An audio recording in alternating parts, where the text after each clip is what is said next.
അവർ Lord's prayer, കർത്തൃ പ്രാർത്ഥന. മത്തായിയുടെ സുവിശേഷം 6:9 തൊട്ട് 14 വരെയുള്ള വാക്യങ്ങളാണ്. കഴിഞ്ഞ കുറേ എപ്പിസോഡുകളിൽ മത്തായിയുടെ സുവിശേഷം എടുത്തിട്ട് സെർമൺ ഓൺ ദ മൗണ്ടിനെ കുറിച്ചാണ് ഞാൻ വളരെ ദിവസങ്ങളെടുത്ത് പറഞ്ഞുകൊണ്ടേയിരുന്നു. ചില കാര്യങ്ങൾ ഈ 5 മത്തായിയുടെ സുവിശേഷം 5, 6, 7 ഈ 3 അധ്യായങ്ങളിലാണ് സെർമൺ ഓൺ ദ മൗണ്ടിൻ്റെ കർത്താവിൻ്റെ ഗിരിപ്രഭാഷണത്തിൽ മനുഷ്യൻ്റെ ജീവിതത്തിൽ ആവശ്യമുള്ള കാര്യങ്ങൾ വളരെ ചെറുതായിട്ട് അല്ലെങ്കിൽ ചുരുക്കമായിട്ട് കർത്താവ് ഉപദേശിച്ചു കൊടുക്കുന്നു. മലയുടെ മുകളിലേക്ക് കയറി കർത്താവ് ഇരിക്കുന്നു, ശിഷ്യന്മാർ കൂടെ ഇരിക്കുന്നു, എന്നിട്ട് കർത്താവ് ഓരോന്നായിട്ട് പഠിപ്പിച്ചു കൊടുക്കുന്നു. ചില സ്കോളേഴ്സ് പറയുന്നു 1 ദിവസം കൊണ്ടല്ല ഇത് ദൈവം പഠിപ്പിച്ചത്, പല ദിവസങ്ങൾ കൊണ്ട് ആയിരിക്കണം. കാരണം ഇതിനകത്ത് വലിയ മർമ്മങ്ങളുണ്ട്. അപ്പം ഈ മത്തായിയുടെ സുവിശേഷം 5, 6, 7 ഈ 3 അധ്യായം നമ്മൾ വായിച്ച് ചെറിയൊരു ബൈബിളായിട്ട് അതിനെ കാണാൻ സാധിക്കും. കാരണം ക്രിസ്തു വന്ന് എന്തിനാണെന്നും ക്രിസ്തു എങ്ങനെയാണ് ജീവിക്കുന്നത്, നമ്മളെങ്ങനെയാണ് ജീവിക്കേണ്ടതെന്നും എല്ലാം ഇതിനകത്ത് പഠിപ്പിച്ചു. അപ്പം ശിഷ്യന്മാർ ചോദിക്കുന്നുണ്ട്, ഞങ്ങളെ പ്രാർത്ഥിപ്പാൻ പഠിപ്പിക്കണമേ. ക്രിസ്തുവിൻ്റെ ഏറ്റവും വലിയ ശക്തി അവൻ്റെ പ്രാർത്ഥനയായിരുന്നു. നമ്മൾ ആത്മീയഗോളത്തിൽ നിൽക്കുന്ന ഓരോ വ്യക്തിയുടെയും ഏറ്റവും വലിയ ശക്തി, ഏറ്റവും വലിയ ആയുധം പ്രാർത്ഥനയാണ്. പ്രാർത്ഥനയാൽ അസാധ്യമായിട്ടൊന്നുമില്ല. More things are wrought by prayers than the world dreams of. ഈ ലോകം കാണുന്നതിലും സ്വപ്നം കാണുന്നതിനെക്കാട്ടിലും സ്വപ്നം കാണുന്നതിനെക്കാട്ടിലും കൂടുതൽ കാര്യങ്ങൾ പ്രാർത്ഥന കൊണ്ടേ നേടും. പ്രാർത്ഥിച്ചിട്ട് കാര്യങ്ങൾ സാധിക്കാതിരിക്കുന്നു എങ്കിൽ പ്രാർത്ഥന എന്തെന്ന് നമ്മൾ മനസ്സിലാക്കിയിട്ടില്ല. യഥാർത്ഥ പ്രാർത്ഥന ആത്മീക ഗോളത്തിൽ നടത്തിയാൽ ദൈവം ഇറങ്ങി വരാതിരിക്കാനൊക്കത്തില്ല. നമ്മൾ ഈ ഭൂമിയിൽ കെട്ടുന്നത് സ്വർഗത്തിൽ കെട്ടപ്പെടും, ഭൂമിയിൽ അഴിക്കുന്നത് സ്വർഗത്തിൽ അഴിക്കപ്പെടും. യേശുക്രിസ്തു പറയുന്നുണ്ട്, പിതാവാം ദൈവം പറയുന്നുണ്ട്, come let us reason together. അപ്പം നമുക്ക് ഒന്നിച്ച് അങ്ങോട്ടും ഇങ്ങോട്ടും സംഭാഷണം ചെയ്യാം. അപ്പോൾ വില്ലിങ്ങാണ് ദൈവം കേൾക്കാൻ. അപ്പോൾ യേശുവിൻ്റെ അടുക്കൽ ശിഷ്യന്മാർ ചോദിക്കുന്നു, ഞങ്ങളെ പ്രാർത്ഥിപ്പാൻ പഠിപ്പിക്കണം. എന്തുകൊണ്ടത് ചോദിച്ചത്? ഞങ്ങൾക്ക് ഭക്ഷണം തരണമെന്നൊന്നും അല്ല ശിഷ്യന്മാരാ ചോദിക്കുന്നത്, വീട് വരണമെന്നേ ചോദിച്ചില്ല, ഒന്നും ചോദിച്ചില്ല. The one thing which they asked is ഞങ്ങളെയും പ്രാർത്ഥിപ്പാൻ പഠിപ്പിക്കണം. That is the secret. അപ്പം കർത്താവ് പ്രാർത്ഥിക്കാൻ പഠിപ്പിക്കാൻ പറഞ്ഞപ്പം പഠിപ്പിച്ച ഒരു മോഡൽ പ്രയർ, അല്ലെങ്കിൽ എങ്ങനെയാണ് തുടങ്ങേണ്ടതെന്നുള്ളതിൻ്റെ ഒരു പ്രാർത്ഥനയാണ് മത്തായിയുടെ സുവിശേഷം 6:9 തൊട്ട് 13 വരെയുള്ള വാക്യം. എല്ലാവർക്കും കാണാതെ അറിയാവുന്ന, ബട്ട് ഐ ആം റിമൈൻഡിങ്, ഓർമ്മ പുതുക്കുകയാണ്. സ്വർഗസ്ഥൻ അതാണ്, നിങ്ങൾ ഇവണ്ണം പ്രാർത്ഥിപ്പീൻ, ഇങ്ങനെ പ്രാർത്ഥിക്കണമെന്ന് പറയാണ്. സ്വർഗസ്ഥനായ ഞങ്ങളുടെ പിതാവേ, നിൻ്റെ നാമം വിശുദ്ധീകരിക്കപ്പെടണമേ, നിൻ്റെ രാജ്യം വരണമേ, നിൻ്റെ ഇഷ്ടം സ്വർഗത്തിലെ പോലെ ഭൂമിയിലാകണമേ, ഞങ്ങൾക്ക് ആവശ്യമുള്ള ആഹാരം ഇന്ന് തരണമേ, ഞങ്ങളുടെ കടക്കാരോട് ഞങ്ങൾ ക്ഷമിച്ചിരിക്കുന്ന പോലെ ഞങ്ങളുടെ കടങ്ങളും പാപങ്ങളും ഞങ്ങളോട് ക്ഷമിക്കണമേ, ഞങ്ങളെ പരീക്ഷയിൽ കടത്താ ദുഷ്ടന്മാരും ഞങ്ങളെ വിടുവിക്കണമേ, രാജ്യവും ശക്തിയും മഹത്വവും എന്നേക്കും നിനക്കുള്ളതല്ലോ. അത് കർത്താവ് 5 components of the Lord's Prayer. അതായത് പ്രാർത്ഥിക്കുന്നതിൻ്റെ 5 പ്രധാനപ്പെട്ട കണ്ണികൾ ഇതിനകത്ത് കാണിച്ചിട്ടുണ്ട് എന്നുണ്ട്. അത് കർത്താവ് ഒരു മോഡൽ പ്രെയറായിട്ട് തരുന്നു. കർത്താവ് പ്രാർത്ഥിച്ച് പിതാവിനോട് ഇങ്ങനെയാണോ പ്രാർത്ഥിക്കുന്നതെന്ന് എനിക്കറിഞ്ഞുകൂടാ. പക്ഷെ കർത്താവ് പ്രാർത്ഥിച്ചത് അതിൻ്റെ ഒരു ചെറിയ ഒരു നട്ട്ഷെല്ലിൽ പറഞ്ഞു തരുന്നതിൻ്റെ 5 മർമ്മങ്ങൾ ഇതിനകത്തുള്ളത്. കർത്താവ് ആദ്യമേ ദൈവത്തെ സ്തുതിക്കാൻ പഠിക്കുകയാണ്. അഡോറേഷൻ എന്ന് പറയുന്നത്, ഹാലോവ്ഡ് ബി ദൈ നെയിം. അതായത് നിൻ്റെ നാമം, സ്വർഗസ്ഥനായ ഞങ്ങളുടെ പിതാവേ, നിൻ്റെ നാമം വിശുദ്ധീകരിക്കപ്പെടണം. Thy name be holy, that is be hallowed. അതായത് ദൈവത്തിൻ്റെ നാമം അഡോർ ചെയ്യാൻ നമ്മൾ പഠിക്കണമെങ്കിൽ ദൈവനാമത്തെക്കുറിച്ച് അറിയണം. അതിനെക്കുറിച്ച് അടുത്ത ദിവസങ്ങൾ എടുക്കുന്നു. ദൈവനാമം എന്തേ എന്ന് ായ ഭക്ഷണം കഴിക്കുവാൻ തയ്യാറുള്ളവർക്ക് അടുത്ത ദിവസങ്ങളിൽ അതിനെക്കുറിച്ച് സംസാരിക്കുന്നതായിരിക്കും. അപ്പോൾ പരിശുദ്ധാത്മാവ് പറയുന്നത് ആദ്യമേ ദൈവത്തെ സ്തുതിക്കണം. നമ്മൾ ഒരാളെ സ്തുതിക്കണമെങ്കിൽ ആ വ്യക്തിയുടെ വ്യക്തിത്വത്തെ അറിയില്ലെങ്കിൽ അദ്ദേഹത്തിൻ്റെ സ്വഭാവത്തെ അറിഞ്ഞിരിക്കണം. ദൈവം ആരെ എന്ന് കൂടുതലിക്കും. മോശ 40 ദിവസം ഇരുന്നപ്പോഴത്തേക്ക് മോശയുടെ രൂപം മാറി, ഭാവം മാറി, ശക്തി മാറി ഇല്ലേ? ഏലിയാവിൻ്റെ സ്വഭാവത്തിൽ ശക്തി മാറി. അത് യോഹന്നാൻ്റെ കൂടെ ഇരുന്നപ്പം ദൈവത്തിൻ്റെ സാന്നിധ്യം ശക്തി മാറി. ദാവീദിൻ്റെ കൂടെ ഇരുന്നപ്പോൾ ഇതൊക്കെ നമ്മൾ മനസ്സിലാക്കേണ്ടത്. ദൈവ സാന്നിധ്യം വരുമ്പോൾ ദൈവം ആരെന്ന് നമ്മൾ മനസ്സിലാക്കും. ദൈവം മനസ്സിലാക്കേണ്ട ആവശ്യമില്ലല്ലോ. നമ്മൾ മനസ്സിലാക്കുമ്പോൾ change happens in us. The spirit inside become very very powerful. നമ്മുടെ ബോഡിക്കല്ല പ്രസക്തി. ഈ കർത്താവ് പറയുന്നുണ്ട്, നിങ്ങളുടെ ദേഹത്തെ ഉപദ്രവിക്കുന്നവരെ നിങ്ങൾ പേടിക്കേണ്ട ആവശ്യമില്ല, പക്ഷെ ദേഹിയെ അപ്പം അഡോർ ചെയ്യണമെങ്കിൽ ഞാൻ എൻ്റെ ദൈവത്തെ അറിയണം.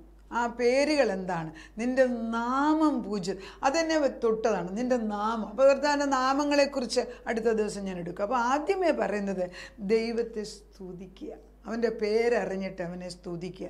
രണ്ടാമത്തേത്, അതായത് കർത്താവ് പറയുന്നത് നിൻ്റെ നാമം നിൻ്റെ രാജ്യം വരയണമേ, ദൈ കിങ്ഡം കം. കർത്താവിൻ്റെ രാജ്യം അത് കോൺസിക്രേറ്റ് ചെയ്താണ്. കർത്താവ് നിൻ്റെ സ്വർഗരാജ്യം സ്വർഗത്തിലെ പോലെ ഭൂമിയിൽ കൊണ്ടുവരണം എന്നുണ്ടെങ്കിൽ ഞാൻ ഇവിടുന്ന് സ്വർഗത്തിൽ ചെല്ലണം. ഇപ്പോൾ എൻ്റെ തലം മാറി. I M sitting here but my spirit is already up above with God. അത് ഈ ആത്മാവിനൊരു ലിബറേറ്റ് ചെയ്ത ആത്മാവുള്ളവർക്ക് മനസ്സിലാകും. We are free to travel to the Lord and sit with him any time anywhere. അത് നമ്മൾ പഠിച്ചിട്ടുള്ള, അതായത് ആത്മീയ കോളത്തിൽ പ്രാർത്ഥിച്ചിട്ടിരിക്കുന്നവരോട് അറിയാം, നമുക്ക് പ്രാർത്ഥിക്കാം. പലരും എന്നോട് പ്രെയർ റിക്വസ്റ്റ് ചോദിക്കും. അപ്പോൾ അവരെന്നോട് തന്നെ പറയാറുള്ള ഒരു എന്തോന്ന്, മാഡത്തിൻ്റെ പ്രെയർ റിക്വസ്റ്റ് ചോദിക്കുമ്പോൾ ഒരു വ്യത്യാസം ഞാൻ കണ്ടിട്ടുണ്ട്. ഞാനത് ചോദിക്കുക എന്താ, അപ്പോൾ അവർ പറയും, മാഡം ഒരിക്കലും പിന്നെ പ്രാർത്ഥിക്കാമെന്ന് പറയില്ല, അന്നേരം തന്നെ പ്രാർത്ഥന എടുക്കുമെന്ന്. അതെന്നെ ടച്ച് ചെയ്തു. പലരും നമ്മൾ പ്രാർത്ഥന ഇപ്പോൾ എന്നോട് തന്നെ ചോദിക്കുന്നത് 10-12 പേരോട് ചോദിച്ചിട്ടുള്ളവരായിരിക്കും എന്നോടും ചോദിക്കുന്നത്. പക്ഷേ അവരൊക്കെ പ്രാർത്ഥിക്കാമെന്ന് പറഞ്ഞ് മാറ്റുമ്പോൾ ഞാൻ പറയുന്നത് തന്നെ നമുക്കിപ്പോൾ അങ്ങ് പ്രാർത്ഥിക്കാം, കാരണം ഞാൻ മറന്നുപോയെങ്കിലും ഞാനും ദൈവവുമായിട്ടുള്ള കണക്ഷൻ ഓൾറെഡി ദെയർ. അതായത് ഞാനും പിതാവും എൻ്റെ അപ്പൻ്റെ മടിയിലാണ് ഞാൻ ഇരിക്കുന്നത്, അല്ലെങ്കിൽ അപ്പനും ഞാനായിട്ടുള്ള ബന്ധം മാറുന്നില്ല എങ്കിൽ I just have to tell. ഞാൻ അവരോട് അഗ്രി ചെയ്തിട്ട് പറഞ്ഞു കൊടുത്തത് ദൈവം അത് ഏറ്റെടുക്കും. അതല്ലേ, ദാറ്റ് വെരി സിമ്പിൾ. അതാണ് ആ connection between me and my God. ഞാനും എൻ്റെ ദൈവവുമായിട്ടുള്ള ബന്ധം ചർച്ച് ചെല്ലുമ്പോൾ മാത്രമല്ല വരേണ്ടത്, വീട്ടിലിരിക്കുമ്പോൾ വഴക്കുണ്ടാക്കുന്ന സമയത്ത് ഈ ബന്ധം മാറുന്നില്ല, അല്ലെങ്കിൽ നമ്മൾ മൃഗമായി മാറുമല്ലോ. മനസ്സിലായി? അപ്പം ദൈ കിങ്ഡം കം, സ്വർഗരാജ്യത്തിലെ ആ മഹത്വം മനസ്സിലാക്കിയിട്ട് അവിടെ എങ്ങനെയാണ് പിതാപുത്ര പരിശുദ്ധാത്മാ പ്രവർത്തിക്കുന്നതെന്നും അവരെങ്ങനെയാണ് കാര്യങ്ങൾ ചെയ്തെടുക്കുന്നത് മനസ്സിലാക്കിയേച്ച് ഭൂമിയിലേക്ക് ഇറങ്ങി വന്നിട്ട് നമ്മൾ അന്നുള്ളത് ചെയ്യും. ട്രൈ ദാറ്റ്, അന്ന് ചെയ്ത് നോക്കിക്കേ. It's possible, it's very possible. അപ്പം നമ്മൾ രണ്ടാമത്തെ പറയുന്നത് കോൺസിക്രേറ്റ് ചെയ്ത് കൊടുക്കണം. ദൈവമേ നിൻ്റെ രാജ്യം വരയണമേ, നിൻ്റെ ഇഷ്ടം സ്വർഗത്തിലെ പോലെ ഭൂമിയിലും ആകണമേ. അത് സ്വർഗത്തിൽ എന്തുണ്ട്? നീതിമാനായ ഒരു ദൈവം, സ്നേഹിക്കുന്ന ഒരു പിതാവ്, സകലതും നമുക്ക് വേണ്ടി ചൊരിഞ്ഞു തരാൻ റെഡിയായിട്ട് നിൽക്കുന്ന ഒരു പിതാവ് പറയുന്നു, ഞാൻ എൻ്റെ പുത്രനെ നിങ്ങൾക്ക് തന്നിട്ട് അതിൽ കൂടുതൽ എന്ത് വേണമെന്ന്. ആ പുത്രനെ എനിക്ക് തന്ന എങ്കിൽ ആ പുത്രനെ തന്ന പിതാവിൻ്റെ സ്നേഹം മനസ്സിലാക്കിയാൽ എൻ്റെ ഏതൊരാവശ്യത്തിനും അവൻ മതിയാകുന്നത്. അതാണ് അടുത്ത വാക്യം വായിക്കുന്നത് എങ്ങനെയാണ്? കർത്താവേ ഞങ്ങൾക്ക് ആവശ്യമുള്ള ആഹാരം ഇന്ന് തരയണമേ. അതായത് give us our daily bread. That's called supplication. നമ്മൾ കർത്താവിനോട് ആവശ്യങ്ങൾ പറയുകയാണ്. That we are asking God give us the daily bread. ഈ അന്നുള്ള ഭക്ഷണമെന്ന് ആഗ്രഹിക്കുമ്പോൾ പലപ്പോഴും നമ്മൾ വിചാരിക്കും 4 നേരത്തെ ഭക്ഷണം കഴിക്കുന്ന ഭക്ഷണം, നമ്മൾ കഴിക്കുന്ന ഭക്ഷണം, അതിനെക്കാട്ടി ഉപരിയായിട്ട് ആത്മീക ഭക്ഷണത്തെക്കുറിച്ച് ദൈവം ചോദിക്കുന്നത്, കർത്താവ് ആത്മാവിൽ ദരിദ്രരായവർ ഭാഗ്യവാന്മാർ, എന്തുകൊണ്ടെന്നാൽ സ്വർഗരാജ്യം അങ്ങനെയുള്ളവർക്കാണ്. അപ്പോൾ സ്വർഗരാജ്യം നീ കാണണമെങ്കിൽ ഇന്നത്തെ രാവിലത്തെ ഫ്രഷ് മന്ന നീ കഴിച്ചില്ല എങ്കിൽ രാവിലത്തെ ബലം ഇല്ല നിനക്ക് വൈകിട്ട് വരെ നിൽക്കാൻ. So he's telling you, ask me for your daily bread, not only the physical bread but also the spiritual bread. ആത്മാവിൽ ഇങ്ങനെ പകർച്ച നടന്നുകൊണ്ടേ ഇരിക്കുന്നതായിട്ടാണ് എൻ്റെ ആത്മാവ് കാണിക്കുന്നത്. പിന്നത്തെ നമ്മൾ ക്ഷമിക്കുകയാണ്, ഇൻറ്റർസീഡ് ചെയ്യാണ് മറ്റുള്ളവർക്ക്. അതായത് ഞങ്ങളുടെ കടക്കാരോട് ഞങ്ങൾ ക്ഷമിച്ചിരിക്കുന്നത് പോലെ ഞങ്ങളുടെ കടങ്ങളെ ഞങ്ങളോടും, അതായത് forgive our sins as we forgive those who trespass against us. എന്നോട് കടപ്പെട്ടവരോട് ഞാനങ്ങ് ക്ഷമിക്കുക, ബ്ലാങ്കറ്റായിട്ട് ഞാൻ ക്ഷമിക്കുകയാണ്. അത് സാധിക്കുമോ? അത് ഈ വചനം കേൾക്കുമ്പോൾ ആരോടെങ്കിലും വാശി പിടിച്ചിരിക്കുന്നുണ്ടെങ്കിൽ അത് മാറണം, അത് അഴിഞ്ഞു പോകണം. അത് ഞാൻ പറയുകയാണ്, I don't want to keep it. അത് എൻ്റെ ഹൃദയത്തിൽ ഞാൻ വെക്കുന്നു, ഞാൻ മറന്നിരിക്കുന്നു. അതായത് നമ്മളൊരാൾ നമ്മളോട് ചെയ്ത പാപമോ അല്ലെങ്കിൽ ബലഹീനതയോ നമ്മളെ വയലേറ്റ് ചെയ്തോ നമ്മൾ അവരോട് ക്ഷമിക്കുക തന്നെയല്ല, മറക്കണം. as though it has never been done. അവിടെ പണ്ട് ഈ കർത്താവിൻ്റെ അടുക്കിലേക്ക് ഒത്തിരി അടുക്കുന്നതിന് മുമ്പ് നമ്മൾ ഈ ജഡം എന്ന് പറയുന്നത് ഒരിക്കലും മരിക്കൂലല്ലോ. ഇതിങ്ങനെ ശക്തിയായിട്ട് പൊങ്ങി വരുന്ന ഒരു സാധനമാണ്. അത് മരണം വരെ ഉണ്ട്, എല്ലാവർക്കും ഉണ്ട്. എത്ര വിശുദ്ധനെന്ന് പറഞ്ഞാലും അവരിലൊക്കെ ഉണ്ടെന്ന് ഓർത്തോണം. അപ്പോൾ ഇതിങ്ങനെ ഒത്തിരി പ്രശ്നമായിട്ട് ഇങ്ങനെ ആത്മാവിനെ ഹേമിക്കുന്നത് പോലെ പരിശുദ്ധാത്മാവിനെതിരായിട്ട് നമ്മൾ ജഡം പൊങ്ങുമ്പോൾ നമുക്ക് സങ്കടം വരും. കർത്താവ് ഇതെങ്ങനെയാണ്? അപ്പോൾ കർത്താവ് നമ്മളോട് പറയുന്നത്, you come to me on a daily basis. എന്നിട്ട് നീ എൻ്റെ അടുക്കൽ വന്നിരുന്നിട്ട് നീ എൻ്റെ ആവശ്യം പറയുക.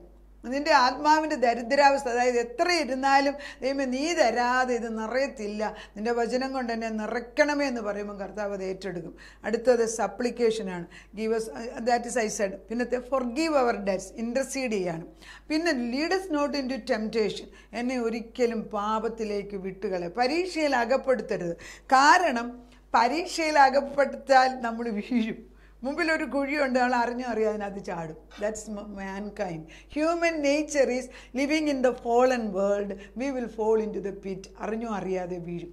അതുകൊണ്ട് അവർ പറയുന്നത് പരീക്ഷയിൽ അകപ്പെടുത്താതിരിപ്പാൻ നീ പ്രാർത്ഥിക്കണമെന്ന്. അപ്പം നമ്മളോട് കർത്താവ് ഈ 5 കാര്യങ്ങളും ഈ ഒരു ചെറിയ പ്രെയർ മോഡലിനകത്ത് വെച്ചിരിക്കുന്നു. ഒന്ന്, കർത്താവിനെ സ്തുതിക്കാൻ പഠിക്കണം, ആരാധിക്കുക.